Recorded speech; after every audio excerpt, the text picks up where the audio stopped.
What's going on, everybody? Welcome back to the channel. Today we are reviewing Skeleton Crew episode 7.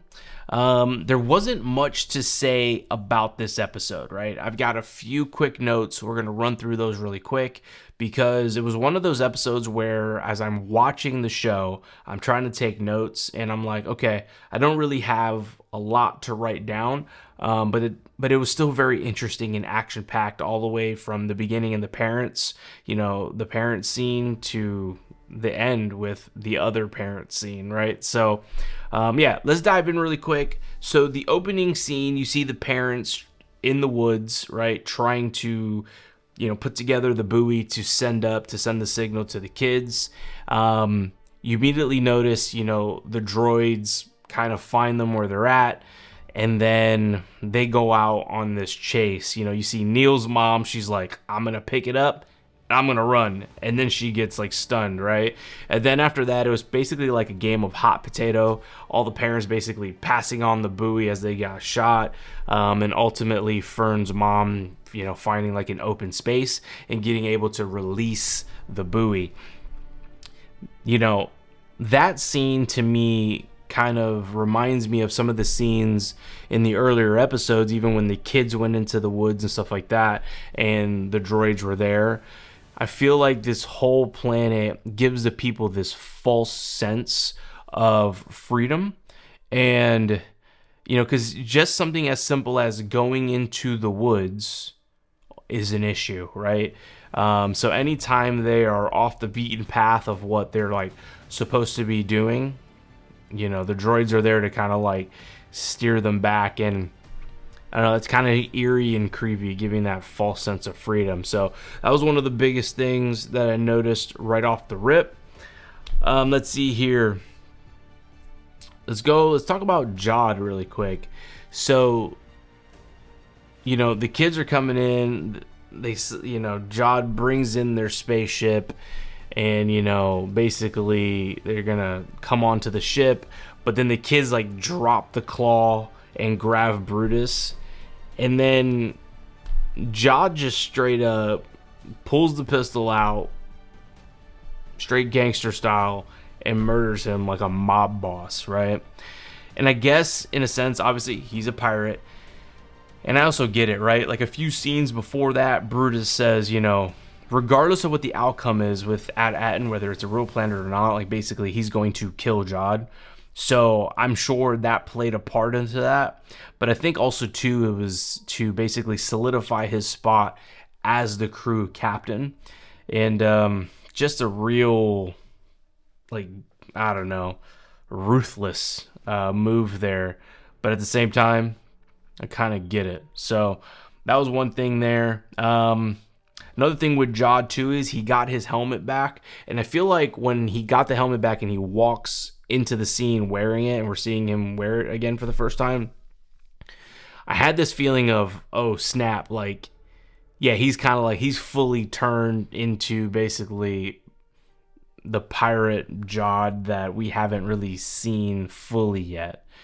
And so that was interesting too, because I feel like I expected him to have like this character arc where he's going to have this like soft spot for the kids, still be a pirate, and be very like Jack Sparrow-esque, like still going after the things that he wants, but still having like a little small portion of him be good.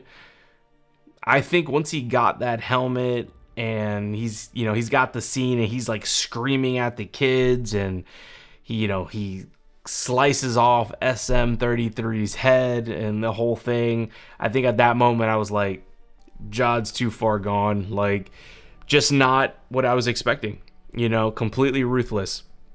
But I think because I wasn't expecting it, I enjoyed it even more, because I was like, oh damn, like that is not what I thought was going to happen. And so that was very surprising to me. So I've enjoyed that writing there. Let's see here. When Jod, ignited the lightsaber, it did seem a little rusty if he's ever wielded one before. Granted, it's probably been years upon years that he's actually wielded a lightsaber, if he has, but it was super rusty. So the jig is still up. Don't really know, if he's a real Force user or not. Is he a Jedi or, an old Jedi that survived maybe Order 66? I don't really know.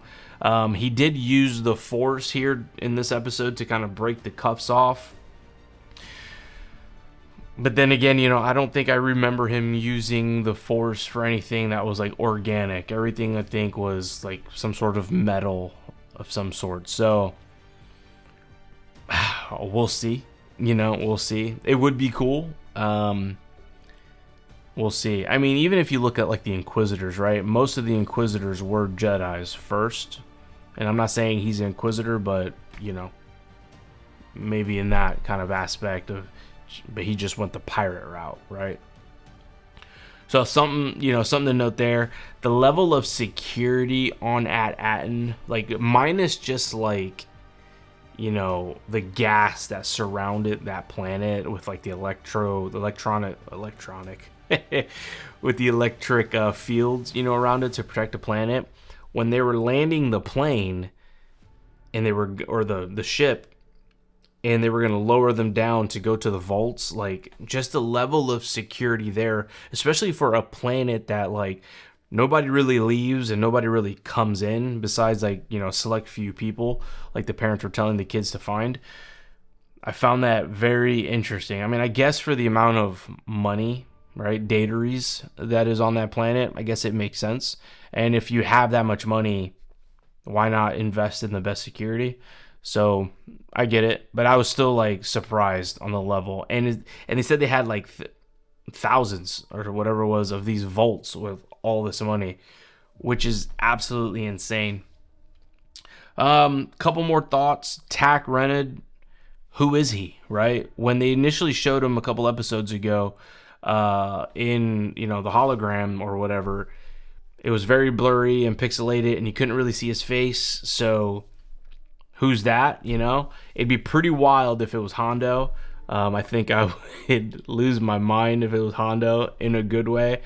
That would be pretty dope. But they hid his face for a reason, so I would love to know who that turns out to be.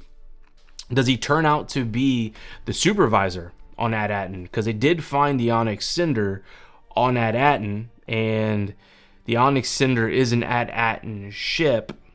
And if the ship was still on the planet, then what happened to Tak? So I wonder if he's still on the planet either hiding or if he is the supervisor. And if he's not the supervisor, then is the supervisor some sort of droid computer system? Because we did hear it over the intercom when they were landing the Onyx Cinder, but that could easily be manipulated with computers and stuff like that to make the robot or the droid, whatever, sound like a person. So yeah, I would say those are my initial thoughts. Fast forward to the ending, I would love to know kind of, man, like Jod literally pulled the lightsaber out on the kids and the parents at the very end, and it fade to that black screen. Insane. So I wonder what's going to happen there. Are the parents going to fight Jod? Is Wendell, Wim's dad, going to, show a side of himself that Wim's never seen?